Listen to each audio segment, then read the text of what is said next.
Hey everybody, Adam Savage in my cave with friend of Tested, Adam Woodworth, CEO of Wing Aviation. We have known each other for a long time, and Adam, you seem to have a pathological need to break the Z-axis. Yeah. But I'm curious, as CEO of Wing, why are we looking at model airplanes here on the table? I think it's because for me, the the seed that grew into the sort of plant that was liking aviation started with model airplanes. So, I think sort of before I have formed memories, I was around flying stuff. My dad was really big into model rocketry and RC stuff, and so I sort of grew up in that ecosystem. Yeah. No, I worked on a matrix where we had access to this giant 100,000 square foot building, and on lunches over there, a bunch of the model makers started making foam planes and just smashing them into each other. But the really fun part about watching this was, at the very beginning of that summer, it was hard for everyone to get their machines to fly. And by the end of the summer, everyone knew exactly what it took. And it strikes me that you spent your whole life in that zone of I know exactly what piece of tape to make this thing fly. Yeah, it's there's a saying that eventually you build enough airplanes that don't work that you then know how to build airplanes that do work. But it's really cool to see I have a lot of friends that I had growing up in the model aviation spheres that are now in big aviation jobs. Build airplanes that have people in them, build drones, build all sorts of things. Yeah. And it's very interesting to see the Venn diagram overlap of people who grew up around model aviation and people who built careers in aviation. It seems like it's mission critical. Yeah. Now, when we're talking about first airplanes, this isn't one of your first builds, but this is your model of the Wright flyer, the first flying airplane. Talk to me about what you learn executing something like this. It's I like building really light gossamer things so that they sort of building stuff that looks like it's sort of flying around almost in a different fluid, like it's moving around in water versus air. This weighs ounces, maybe. Maybe. It's probably, I think it's about 45 grams or so. Wow. And so I wanted to, I've built a bunch of different planes with this sort of same type of laser cut foam bits with super thin mylar covering on them. And I thought it'd be cool to do, it was actually after a conversation with you about your sort of passion about the Wright brothers, to build a Wright flyer and sort of see what it was like to fly one around. Turns out not the most sort of aerodynamically stable aircraft. Oh, so yeah, I'm curious about that. In what way? It wants to go unstable? Yeah, it's really short coupled. So you see, there's not one, the tail's on the wrong side. Right, tail's in the front. It's relatively pitch sensitive because there's not a bunch of moment arm for that to act off of. And then it's a big box wing with no dihedral. So it's pretty loose in roll. Okay. So it's relatively easy to be trying to do a turn and it'll just sort of slide out of it. Oh, wow. So you can see sort of how sort of admirable of a task it was to try to fly one of these things, back at the turn of the century with, bicycle components and which blows my mind. That very first photo of the first aloft of the plane, you can actually see that it took off only about 40 feet. It was stationary about 40 feet. So they got lift very quickly, but you're saying it's amazing that they were able to actually control it. It was amazing they could control it at all. And then a lot of the interesting stuff about that pioneer aviation era is all the weird control mechanisms they had. Right. So it was this was wing warping, right? Well, it was wing warping, and they were using I think the Wright flyer had this bracket that sort of grabbed your torso and you moved your torso around for roll. That was one of the controls. That was one of the axes. And that was I think, the early Curtiss stuff, they had a shoulder harness and that was roll control, and you had yaw on a steering wheel. And so it's cool to see those aerodynamics is still the same. It's not physics have changed. But to see the interesting ways that they tackled those things. I'm curious if investigating any of the early aviation's wrong turns has nonetheless given you interesting new insights into aerodynamics. There's a really cool sort of history lesson to learn about the Wright brothers and their wind tunnels. They were some of the first folks to think about we should do testing of these sections. But it's a very important allegory for making sure you're testing what you think you're testing. Right. They did a bunch of like subscale testing where it was like obviously they're not putting a big wing into it. You can see pictures. They were probably like maybe a 1 foot cross section. Right. And so they were getting some fairly impressive wind speeds out of that thing. And they were starting to do some of the first like, actual test-based development of airfoils. The thing they missed was the fact that like at these section sizes, the Reynolds number, which is like a sort of ratio of the air particles to the sort of stickiness of the air, like sort of how air behaves relative to the length of something. They were doing it really low Reynolds number where the physics is totally different than at the scale that they were flying at. Oh, shit. So it's why you see like a lot of Pioneer era aircraft have like super thin wings. You look at the cross section, it's almost like a 2D shape. Right. And that's because at that Reynolds number that they were testing at, that's the better shape. Like a thicker airfoil performs worse. Wow. But at the scale they were operating at, the thicker one is the right one. And yet still they were able with a poor frame to gather enough data to get up in the air. Yeah, and it's one of those cool sort of those like accidental history bits where you're like, well, if they had tested it bigger, would they have come out with different results? Right. All right, let's move on with this. Let's talk about this. Yeah, this is I like the other thing I enjoy doing is like building models of things that there isn't a ton of like sort of historical flight footage around. Oh, so is this copying a real plane? Yeah, so this is in the 50s, there was a program where they were building like vertical takeoff and landing shipborne fighters. And so there was a Lockheed entry and there was a Convair entry, and this was called the Convair Pogo. So this takes off like Yeah, this? so the idea was it would take off vertically. And there's a really cool like seat mechanism they had in the full-size one because the pilot, like if you're leaning like this, you're looking over your shoulder, so it like put them more upright when they were hovering. And there's a couple like Boba Fett's ship. Yes, yeah. There's a couple of cool videos of it like actually transitioning, and I think it was at Moffett doing like some, no way. I guess Convair was in San Diego, so it was probably down there. But there's some cool videos of it like cruising around, and it's one of those things where you're like, like there's infinite different models of P-51s and Spitfires and these sorts of things, and you can still go see them at air shows today. They're still flying. But like, what is it like to see a Convair Pogo flying around? And so I built this one. It's really light laser cut foam. This is a super thin wall vacuum form piece. Crazy thin wall. And that's like a lot, particularly for the micro stuff. You got to keep it super, super light. Am I noticing you pulled the covers off the servos also for lightness? Yeah, those are sort of stock linear ones. I had a little vacuum form piece over them, but that got lost to time. Given that your whole space right now is in vertical takeoff, converting to a wing, did this teach you anything? Did this reveal anything? This is one of those things where it's just about like the most simple VTOL thing you can build, right? Because you're like, okay, I've got one set of motors, one set of flight controls. I can use them to do multiple things. Right. But a couple of challenges, which they saw with the person in it, but you see sort of if you're trying to carry around a box, is like it has to change orientation. The whole thing. So like imagine you're carrying around a bowl of soup, right? It's going to spill when it goes like this. The other one is that you make a lot of compromises on the propulsion system where this has to be good at hovering and good at flying straight. So like hovering stuff, it's essentially dealing with like no velocity going into the rotor. So you end up with things that are larger diameter, lower sort of pitch ratios. So like it's biting less air. Right. And it's the classic, like it's more efficient to move a lot of air a little bit than a little bit of air a lot. For cruise, like the rotor that you designed to be great in hover will like really quickly thrust lapse because you think about it as like a screw biting into something. Right. If the on-flowing air is going faster than you're biting into it, you lose thrust. So did they have a shiftable So pitch? the full-size ones, like something like this, would have a big variable pitch rotor on it. So it could change orientation depending on what it needed. But for like little drones and stuff, that's mechanical complexity, weight, all these other different things. Yeah. So again, it's like a cool sort of history nugget that has some lessons to teach the future.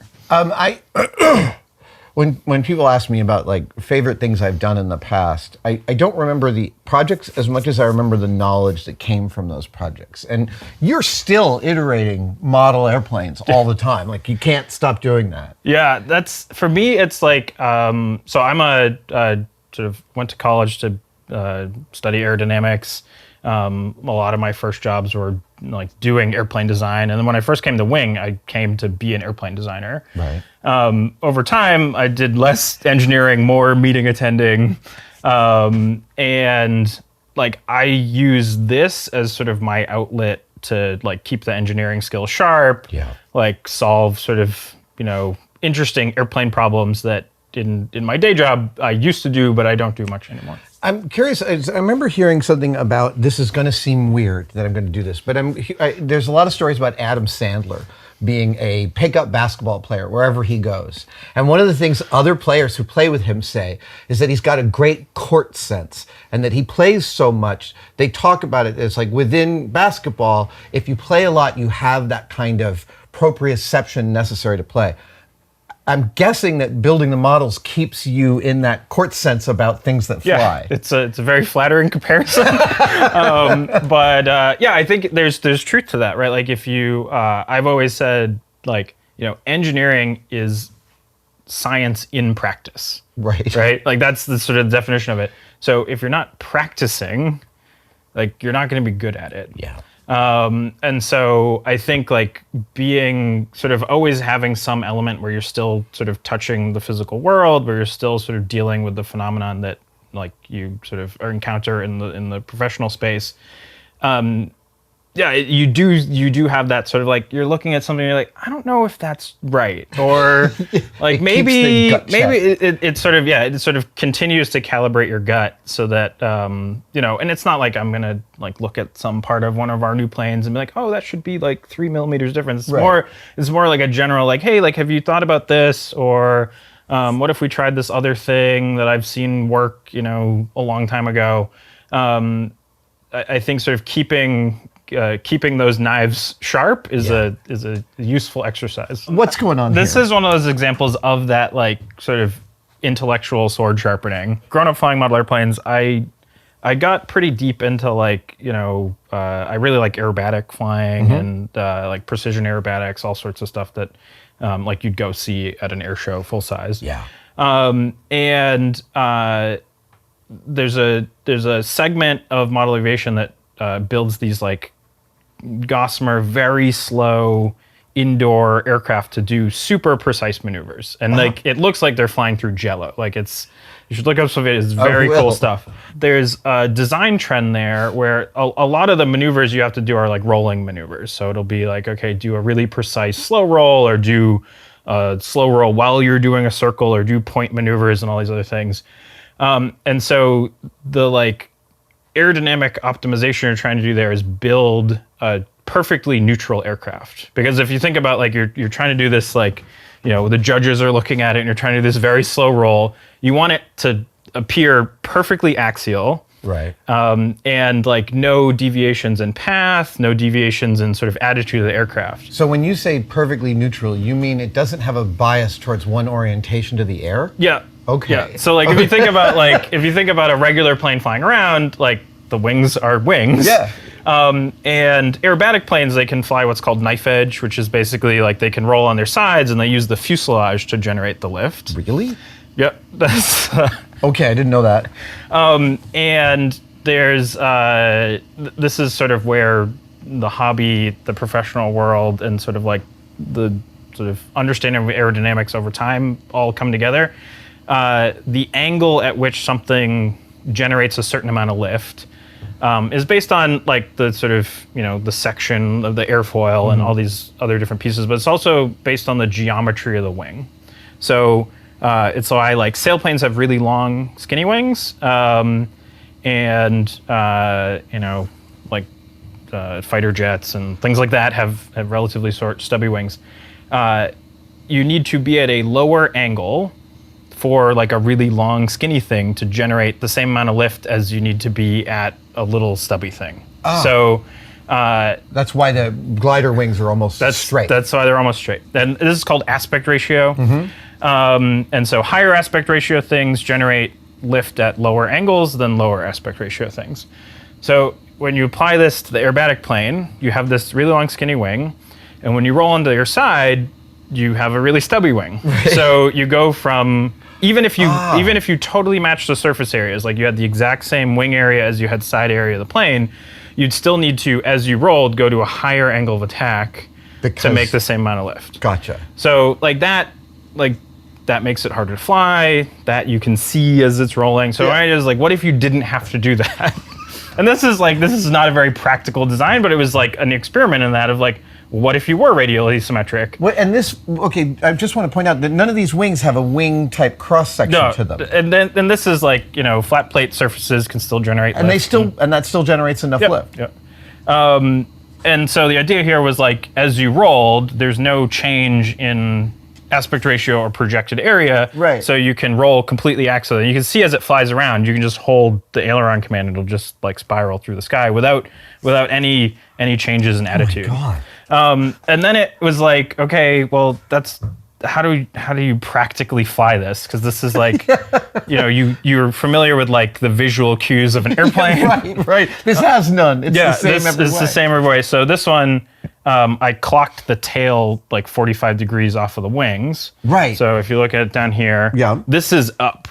Okay. So you look at the tail to fly it because the tail is in like normal airplane attitude. Copy. And then as it's going, like this is up, this is knife edge, this is inverted, this is knife edge, this is up.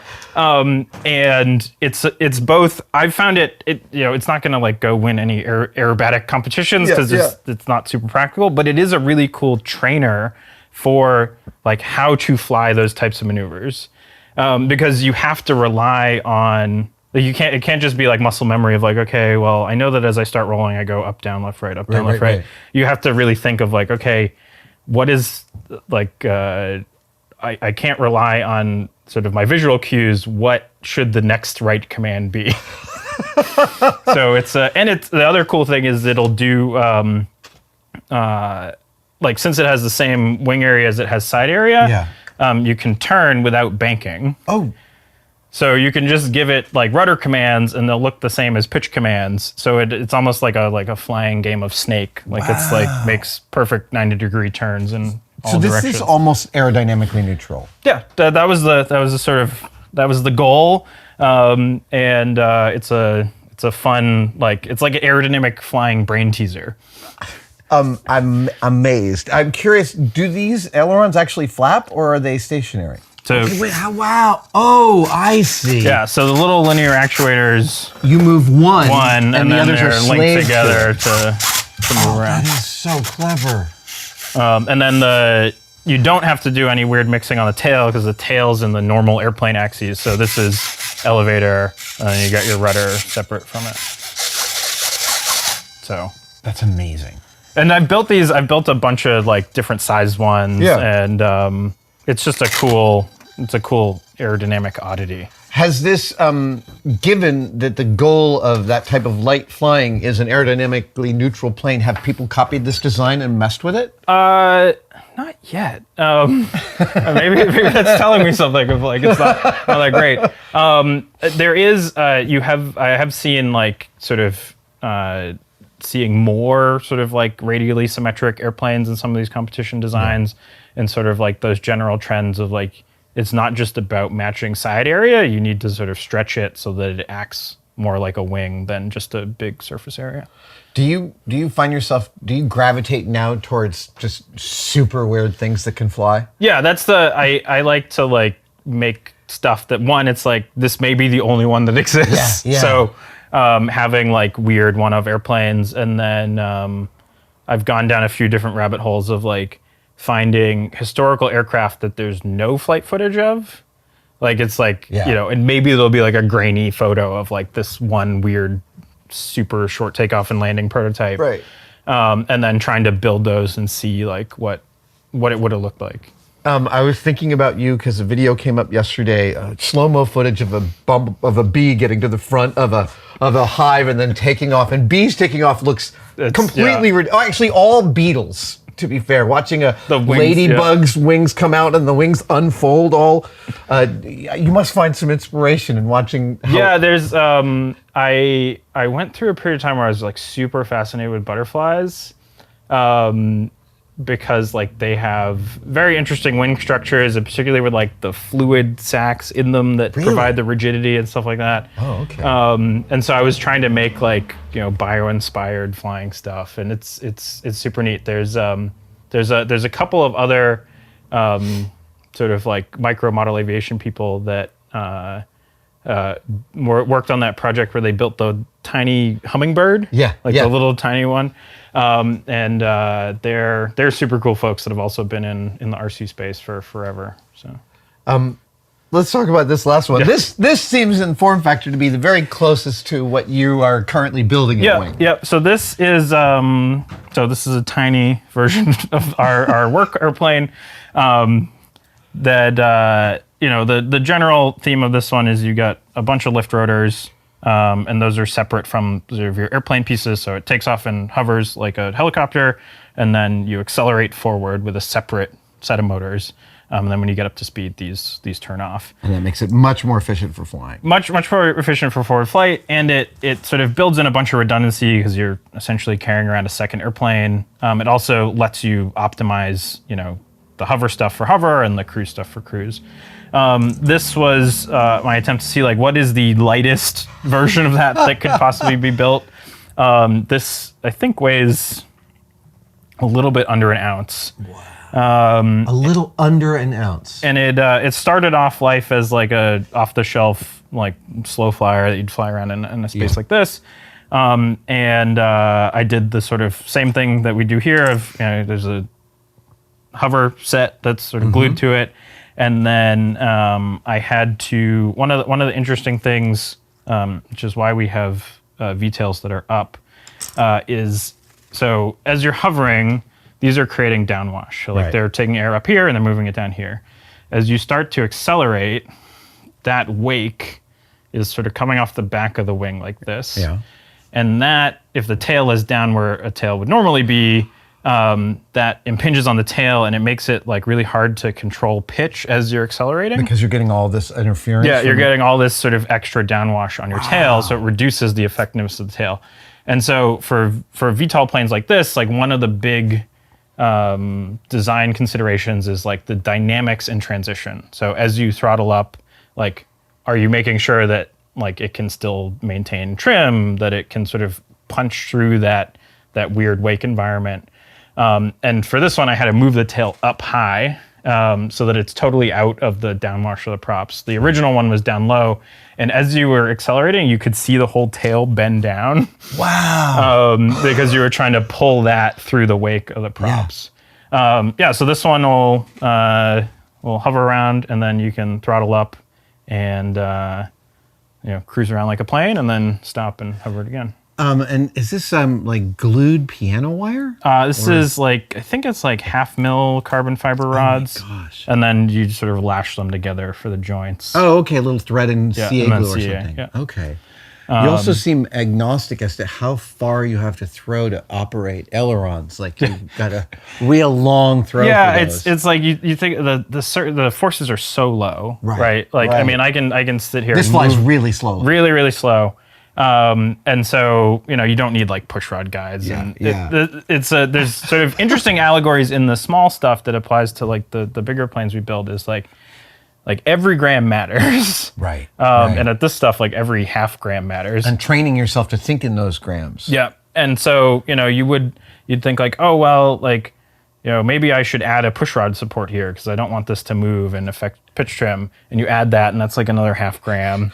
And then the motors are performing a little bit worse. So you have to have a little bit better prop or better battery, and then that gets a little heavier, and you rapidly get stuck in these weight spirals. Wow. And so that's something that like building small stuff really ingrains in you is like, if it doesn't need to be on the plane, don't put it there. Do you require or ask or encourage your team to make their own small planes? I did back when I was still running like the sort of aircraft design aerodynamic team, we had like a couple of like lab nights where it was like, all right, like everybody's going to build a plane. Yeah. There's a bunch of folks at Wing that are just aviation hobbyists and have done it for a long time. And then we have, whenever we have like a company cookout or something like that, we encourage folks to Bring stuff, try out the flying. skies. Yeah. Because it's just like, it is, the thing I've always loved about model aviation is it's the easiest gateway to flying stuff. Right. And like particularly now, like when I was growing up, like you couldn't go to the store and like buy something that just worked. Yeah. You were just like, sticking tissue and monocoating wings and things, and you work for like multiple months on a plane. And Only to have it. Yeah, you'd bring it to the field and break it, and then somebody would come over and give you pointers of like, oh well, you should have done it this way, and you go back and spend another month fixing it. But now it's like everything on here, like is all mostly off-the-shelf components. It's not like I needed to build custom electronics and things. There's been an economy of scale over the last few decades. Yeah, and so I think that like the hobby has never been more approachable. Yeah. And it's like the perfect gateway for folks who are interested in aviation. Is there a white whale for you? Some flying thing you're currently thinking about executing or mucking around with? For me, the one that has always eluded me, I've always wanted to build a TIE interceptor. With like the wings, there's no real wing surface, but like not cheat and make it a quad rotor, like build it like a flying thing. And then I think the other one would be, and this is like where sort of, it's not quite model aviation, but it's close. I've done a bunch of stuff where like you make little like aerobatic submarines also almost. So like you take a little plastic model kit of like a spaceship or a little tiny airplane, and you can like fly them around in a fish tank. Oh, right. Because it's like, it acts, it's another fluid. Right. And things with you just need waterproof electronics and that's it. And so I've always wanted to make like a little like a aerobatic airplane that you could do like aerobatics at your desk. Like you'd have a little fish tank and you'd like have a little runway and you'd take off and you do like loops and rolls and stuff and you could land. And I've made little prototypes of it with like little 3D printed aerobatic planes. And it's cool because you could see like they have a stall speed in water where like you build them to be slightly negatively buoyant. So they like glide in water, and if they get you too high of a pitch angle to see it do the brake like you would in air. What about a fish tank full of sulfur hexafluoride? Yeah. Just especially heavy inert gas. Some other gas, But I think that like that idea, for me, that like growing up, my dream was always like, wouldn't it be amazing to have a plane you could fly around in your living room? Yeah. And like now that's a reality. That's easy. This will fly around in a living room. But the idea of like, what about a plane you could fly around on your desk? At your cubicle. Yeah. That's the dream.